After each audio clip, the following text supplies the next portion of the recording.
All right, let's dive into a really fascinating paradox of power. It sounds kind of crazy, right?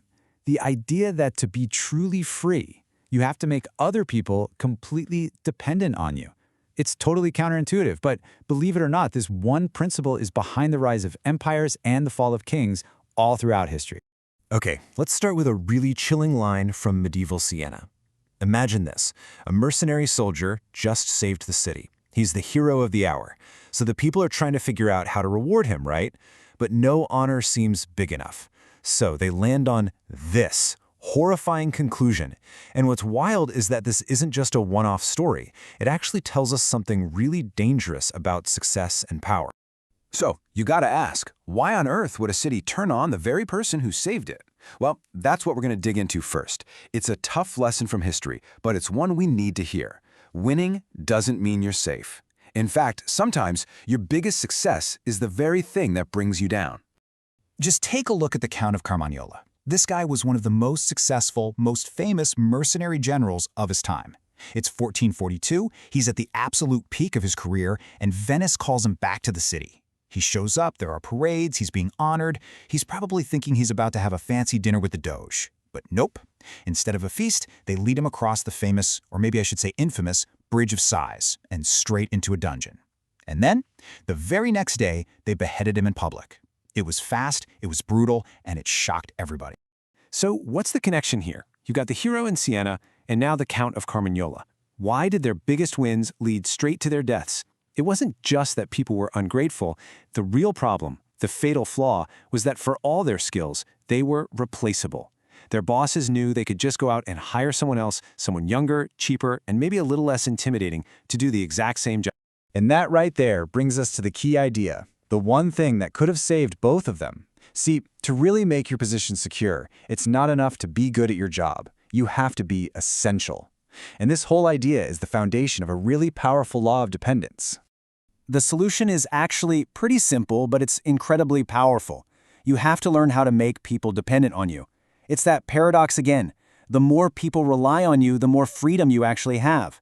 Because when other people's own success, their own stability, depends on you, well, getting rid of you just isn't an option anymore. So you've got these two very different paths, right? On one hand, if you're replaceable, you're basically a commodity, and your success can actually start to look like a threat to the people above you. But if you're indispensable, now you're the only one who can do what you do. Your fate gets so tangled up with your boss's fate that they literally can't afford to lose you.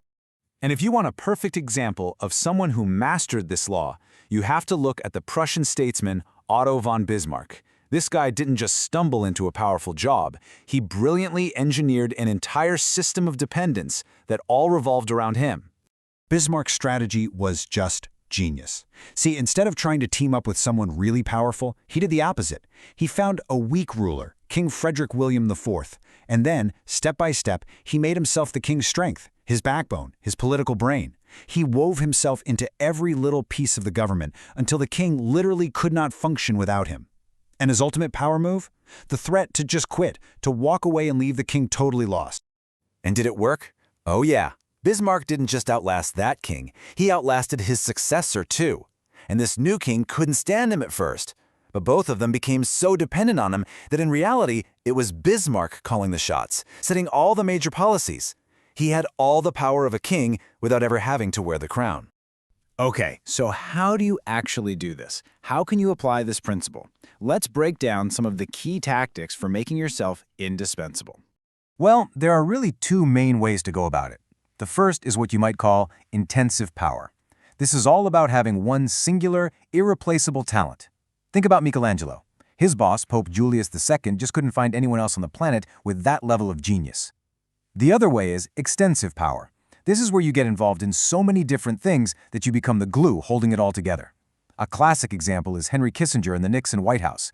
He was involved in so many different areas that getting rid of him would have thrown the whole administration into chaos. You know, there's this fantastic little story about linking your fate to your masters. King Louis XI of France decides he's had enough of his court astrologer and he's going to have him executed. Right before he gives a signal, he asks the guy, "So tell me, how much longer do you have to live?" And the astrologer, without missing a beat, says, "I will die exactly 3 days before your majesty." Well, The king never gave the signal. In one sentence, the astrologer made himself too dangerous to kill. And this idea of dependence doesn't always have to be a direct line between you and the boss. Sometimes it's a chain. Check out this story from old Hollywood. The head of a studio, Harry Cohn, a major anti-communist, was being pressured to fire a writer, John Lawson, for being a communist. But Cohn wouldn't do it. Why not? Well, follow the chain. The studio needed its biggest star, Humphrey Bogart. Bogart needed his favorite writer, who was, you guessed it, Lawson. So by extension, the studio needed the writer. Cohn protected that whole profitable chain, even though it went against his own politics. Okay, but this whole strategy isn't a magic bullet. It has its risks, and you really need to understand the emotional side of making someone dependent on you. This is where that famous line from Machiavelli comes in. It is better to be feared than loved. That's the key right there. Your goal isn't to make your boss love you, it's to make them fear losing you. And we're not talking about violent fear, but the fear of what would happen, the chaos that would ensue if you were suddenly gone.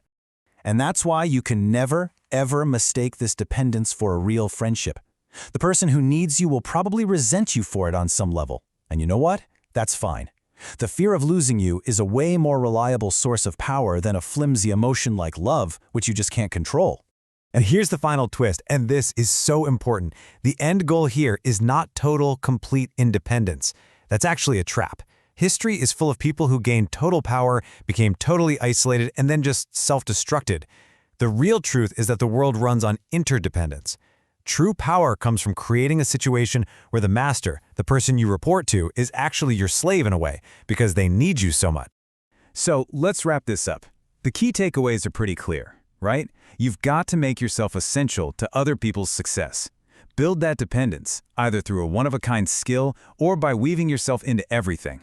And always remember, the power you're building is based on a healthy fear of loss, not affection.